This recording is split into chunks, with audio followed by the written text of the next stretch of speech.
If you believe everyone deserves a place to call home, whether they live in McPherson or across the country, you can make it happen. At Housing for Good, we shine a light on housing challenges, spotlighting real people, real stories, and solutions shaping communities near and far. And with your support, we can go further in ending instability for good. Donate now at McPhersonHousingCoalition.org to help transform shelter into stability for someone, somewhere today.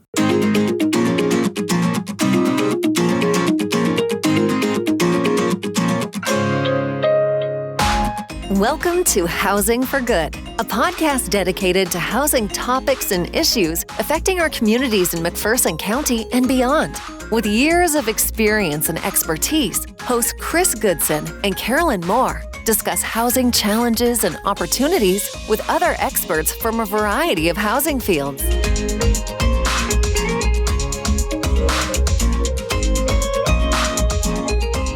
Hello, and welcome to this week's episode of Housing for Good. I'm Karolyn. And I'm Chris. All right, Chris, you had some news for us today. So I do have what do you got? I do have some news today. So I don't know if a lot of people are aware, but our SNAP benefits throughout Kansas, a lot of those applications have been deferred or delayed. I don't know the correct terminology for that. So, for instance, I have a child with a disability who has SNAP benefits. And those benefits have been pushed back 30 to 60 days. So, of course, my son is fine because he has family that makes sure he has food and whatever else he needs. But I'm just wondering how many families out there in our community are struggling because they can't get the food that they need for their families, especially single people, people who have a disability of some sort.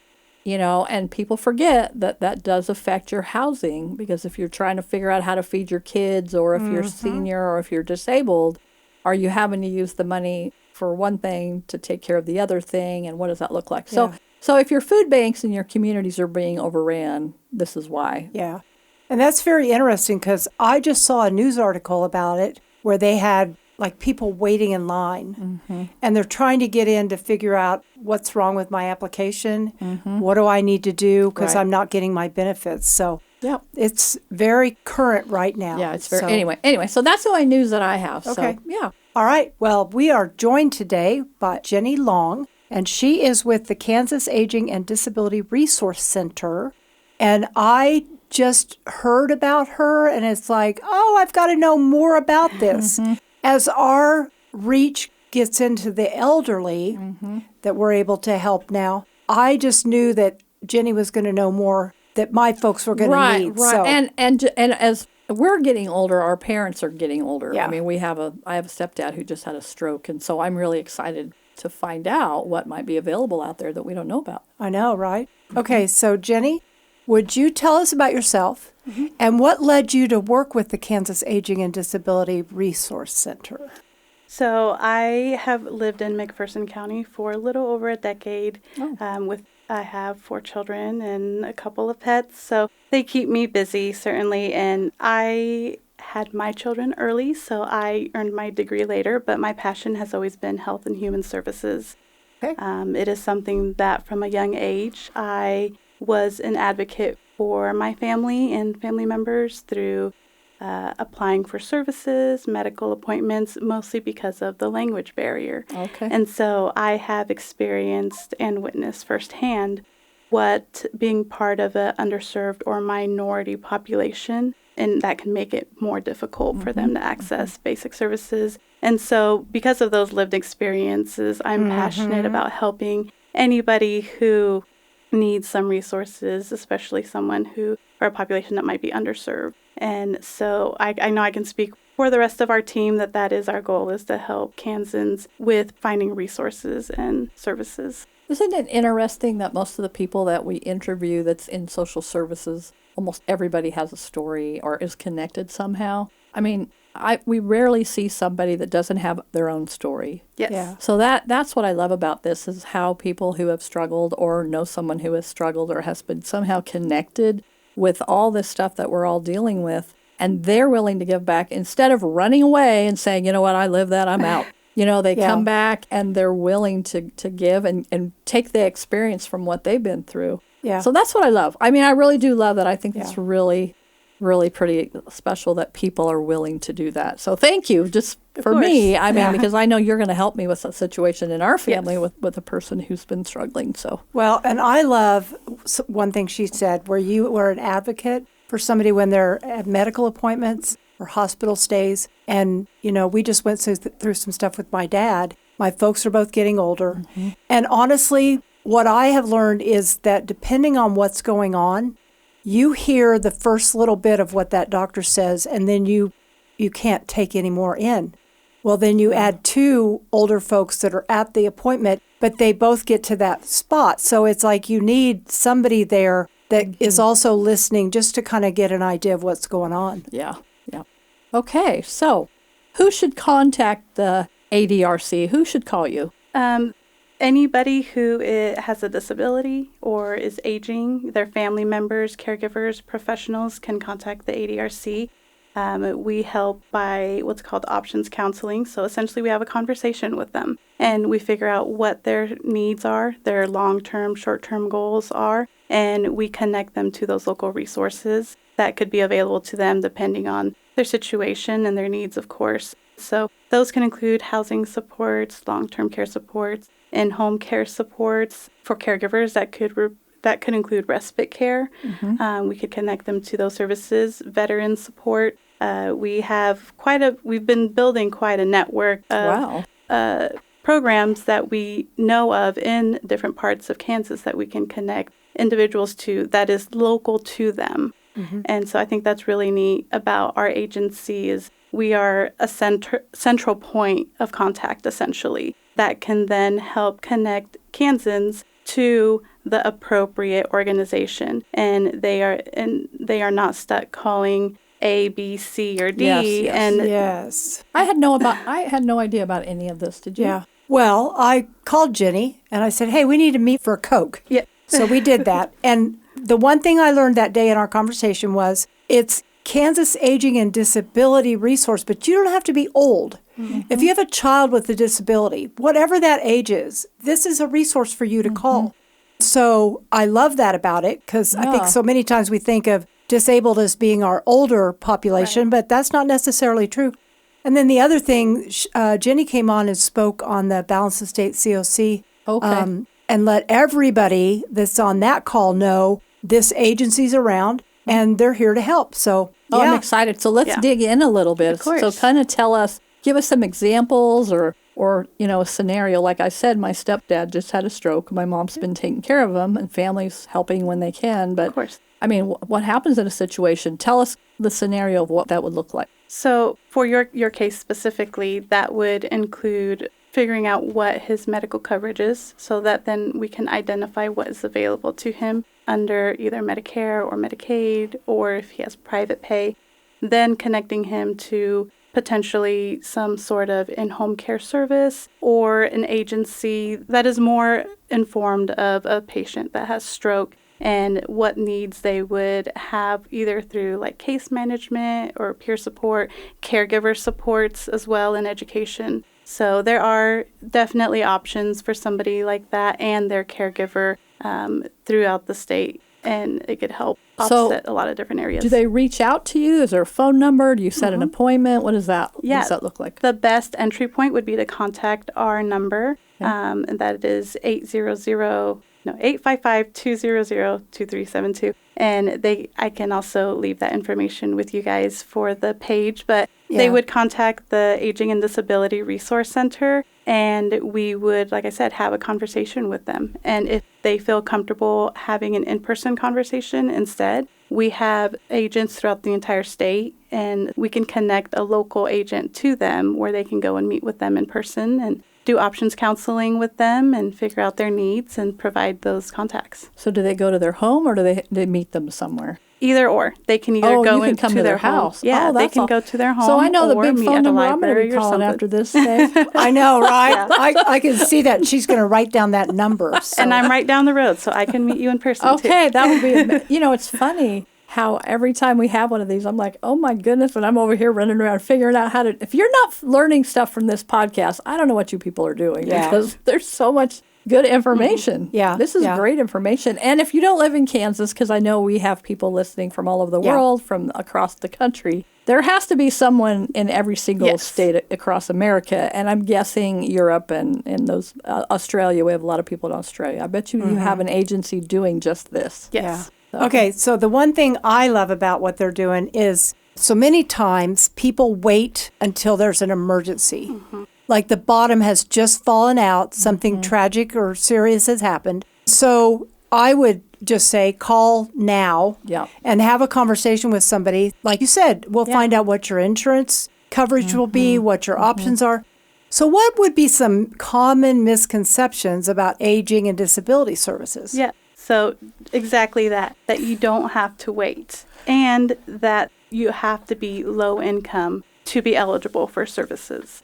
It is very important to be proactive, especially as an individual, so that you can set yourself up long term, or their caregivers. For example, if somebody has a loved one who maybe is recently diagnosed with dementia, that is a very long journey, and many people, unless you are in it, you don't know what to do. And so at the ADRC, we can help them find figure out a plan, essentially, of what steps to take and what services are available to them, and connect them to those resources. Wow, this is really good information. Yeah. So how does this connect to housing? We always bring it back to housing. What does that look like for your families? Do you counsel them on housing options and what that looks like, and why is that important? Yes, housing is absolutely one of the many referrals and services that we receive. And honestly, for housing, I would say if you are in a situation where you are at risk, don't wait. Try to seek assistance before you are at a point where you might lose your housing. Okay. We have a lot of other connections that we can make that could potentially offset some costs so that they have more funds for their rent or their utilities, with, assistance through meal support programs, commodities, transportation supports, or utility supports. So it is very surprising how many programs there are out there, and we are still trying to build our network throughout the state of Kansas so that we can provide more services to Kansans. But it is surprising that, how many resources are out there that can then help offset maybe some of those costs for them. So how can communities better support their seniors and people with disabilities? Do you feel like there's a gap there, things that are missing, things that they could do better to help? I think being informed is a big factor, and actively trying to work on inclusivity of all walks of life, the aging, the disabled, because there are a lot of skills that can be brought to that community. And I feel like a community that feels very inclusive and where the community cares about their members, that would have more people want to move to that community. Because you would feel taken care of and supported within your community. So do you see a lot of home modifications being done to keep people housed? They want to age at home. So what would be some of those home modifications?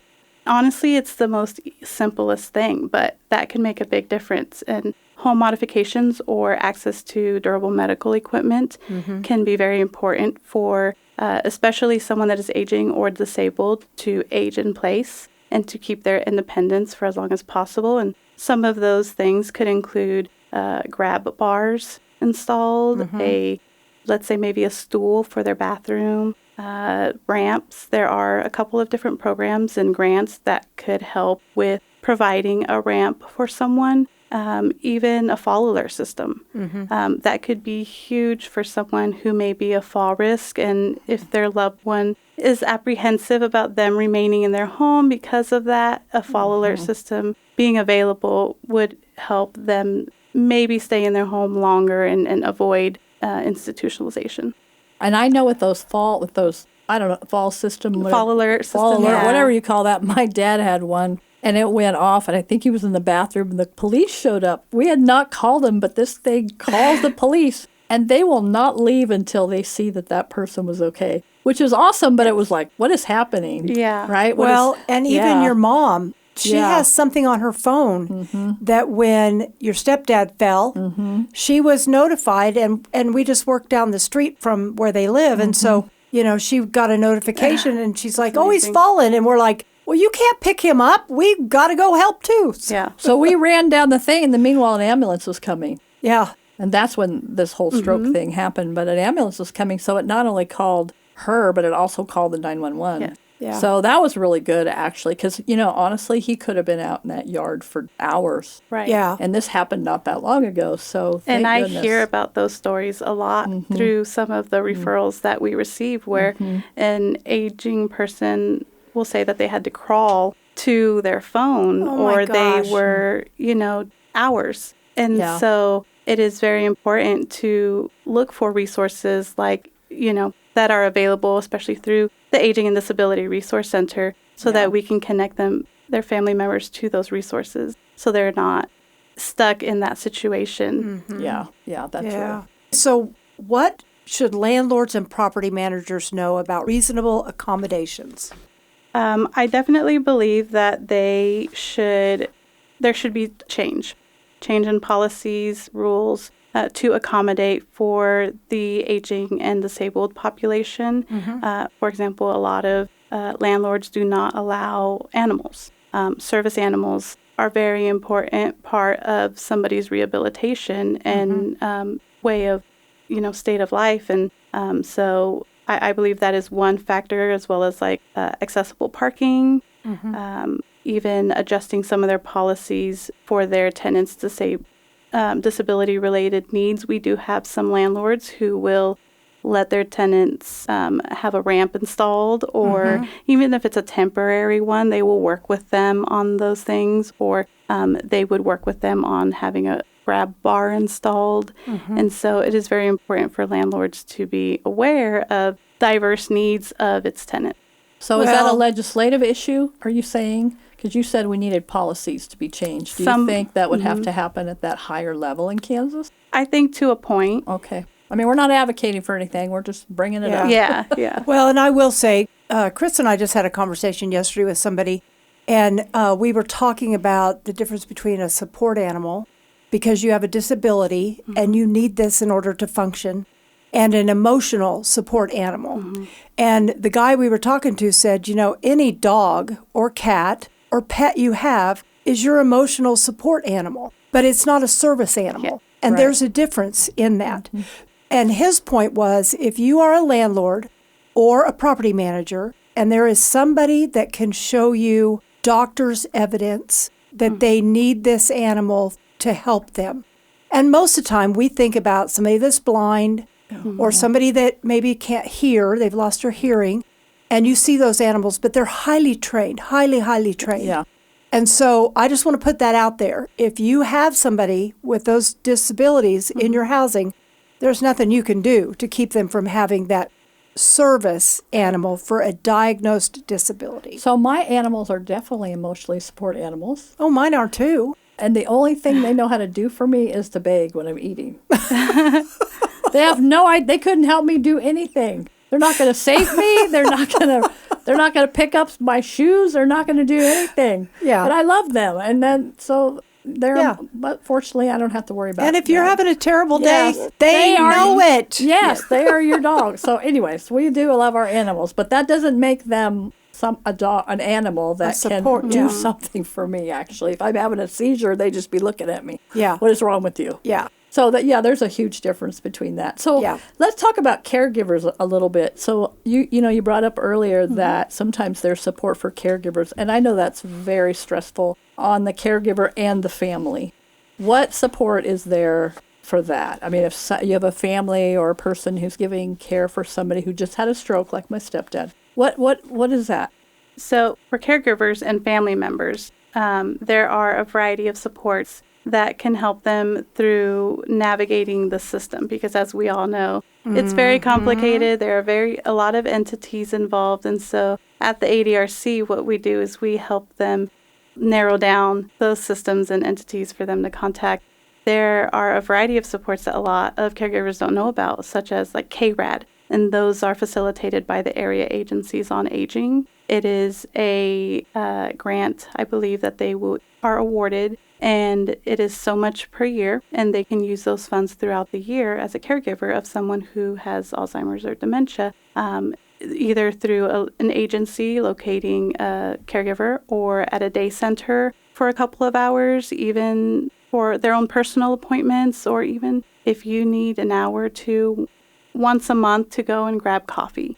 Because I like the phrase, if your cup is empty, you can't fill someone else's cup if yours is empty. And caregivers absolutely need to know that there is help, and it is okay to ask for help, and it is very much okay to ask for a break. And that is very important. I have caregivers in my family, and so I've seen firsthand how stressful that can be. And if you don't know what is out there, you know, you can't take advantage of those. So you don't tell them what they need to do. They tell you. Because I mean, and a lot of times in a family, maybe the siblings or, you know, their children think, hey, maybe it's time that we should go somewhere that can take better care of this person.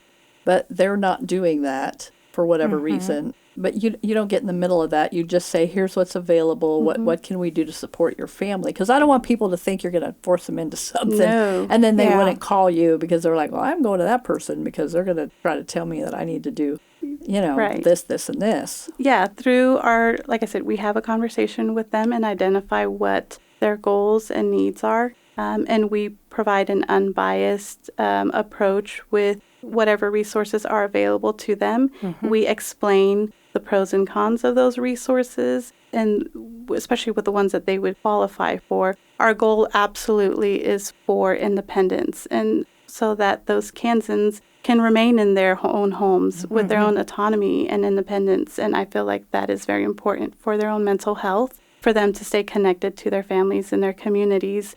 So we call it a person-centered approach, where we listen to them and their needs, and then we connect them to those resources that are available. Okay, now one thing I also remember from our conversation, I've got a few things there that I remember. You can help with applications. If somebody doesn't know how to fill one out, or maybe it's just too complicated, or they don't know which box to mark, you're able to help with that as well. Yes, and especially for the aging population, or someone who maybe has a disability, even a caregiver, you don't know, you don't want to click something wrong. Yeah. You might not know exactly how to apply for a service. And so we will direct them to a professional who does work with those programs and can help them either through administrative case management or peer support to apply for those resources, such as like the Medicaid application process. There is SHIC, which is through, again, the area agencies on aging that help with their Medicare options. There's assistance for how to enroll in Social Security, because that can also be very complex. And so our goal is to help with them get connected to those case managers, especially if they don't have a support system. If they don't have family, if they don't have a support system, it can be really difficult to navigate those applications. All right, so I'm just going to have a confession here. It's time for me to sign up for Medicare. Oh my goodness! I got somebody to help me. Yeah, it's like I don't want to do this on my own because I don't want to mess it up, and then I want to make sure I have all of the supplemental stuff that goes with it. You parts, know, A and B and D and Q. Exactly. All the parts. Yes. You have to have parts. It's not just Medicare. You have to have all the stuff. I think it's Part B or Well, I don't know those letters, but I know you want supplemental health. And then I have all my teeth, and I want to keep all my teeth, so I want to go to the dentist.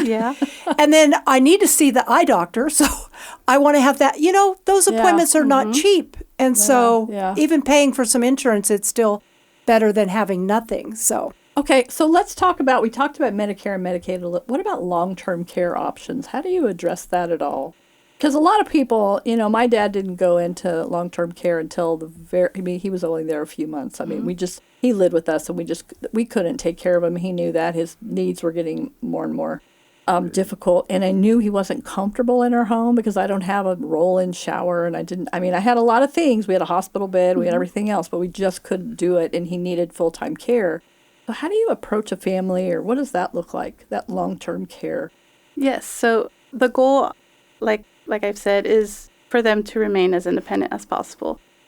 So our approach is to, just listen to what their needs are, maybe what level of care they are needing, and then provide those options. We do, and sometimes I feel like I cringe a little bit when I have to mention assisted living or nursing, because that's scary, and there is a fear of going into those facilities and their health declining rapidly in those facilities. I feel like they have changed, though. There are a lot of activities and good things in the facility, so I don't want to say anything that there's anything negative about it, but there is a point where that becomes a reality. Especially for someone who maybe has dementia, they need to be in a memory care unit that can provide the level of care that they need and that the family cannot support in home anymore. So we go over those, we have those conversations, we listen to their needs, and if it is a situation where, and a lot of times they call in, our callers, family members, caregivers call in, and they know that that's where they're at. Yeah. And so we can then help coordinate through the system of what programs would be best for them.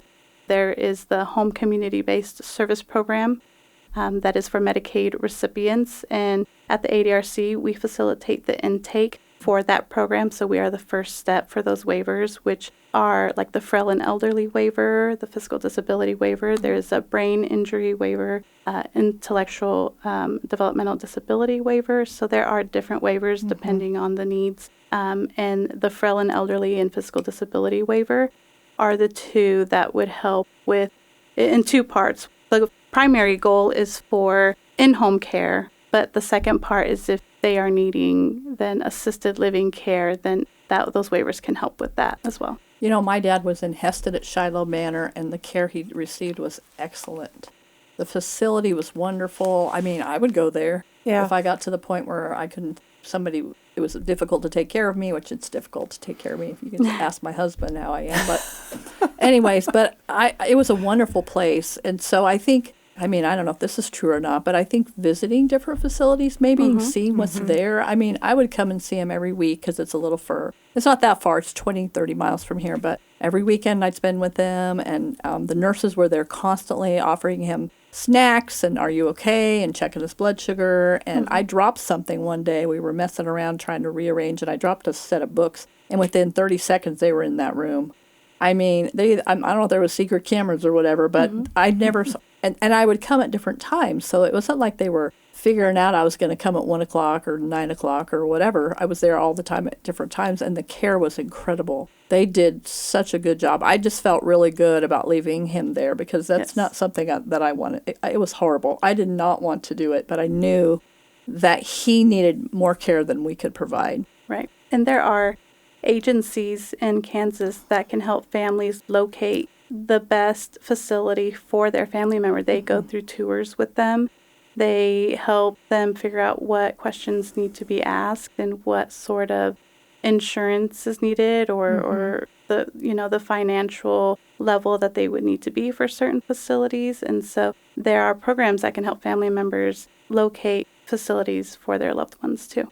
Okay, this brings up a question that I have. Okay. For Kansans that live in rural areas, small towns, what kind of challenges do they face in accessing aging and disability services? I feel like in rural communities, there's just a challenge in general to receive services or locate services just because they are so out of reach and there's limited funding to be able to accommodate for that distance, essentially, either through like transportation or meals on like meal supports. There is even an issue with locating caregiver support that would go that far. And so that is certainly something that I feel is a challenge for rural communities in having those supports is the distance and the funding. But I do think that rural communities have something where a lot of them, because of that, they have stronger community involvement, either through a health department or a senior center. So they know that their community may not be able to receive a lot of support. So they provide those supports either through like volunteer services or even checking in on their neighbors. Like that is huge. And we do receive a lot of referrals from neighbors. Yeah. Okay. Well, we like to say that housing is the foundation of everything. And from your perspective, how does having safe, stable housing affect the person's health, independence, and overall quality of life as they age or live with a disability? So I feel like having appropriate housing that you feel safe in and that you are not worried about, am I going to be able to afford this or that? That is such an important part of their mental health and their physical health, to feel that they are safe. And on top of that, their family can feel comfortable knowing that their loved one is able to be in their community still and be involved with their grandchildren or great-grandchildren. And I feel like that's very important for an individual, for their autonomy, for their and mental health especially. Yeah. Okay. Okay. All right. I say it every time. I know. Such a good guest. This was and a conversation. great conversation. I loved it. Yeah. And I learned a lot. And right now in our family's life, this is very important. Yeah. And all of you eventually, I'm guessing, are going to be in the same spot that our Yeah. family is right now, trying to figure out how do we care properly for somebody that's aging and having some difficulty. So thank you for my personal, Yeah. for my family. All this information is going to be great. Well, and if you heard nothing else today, please know, reach out before it's a critical situation or an emergency. Right. Go ahead and find out what's out there. And so get a hold of Jenny. Yes. If Give us that you- number again.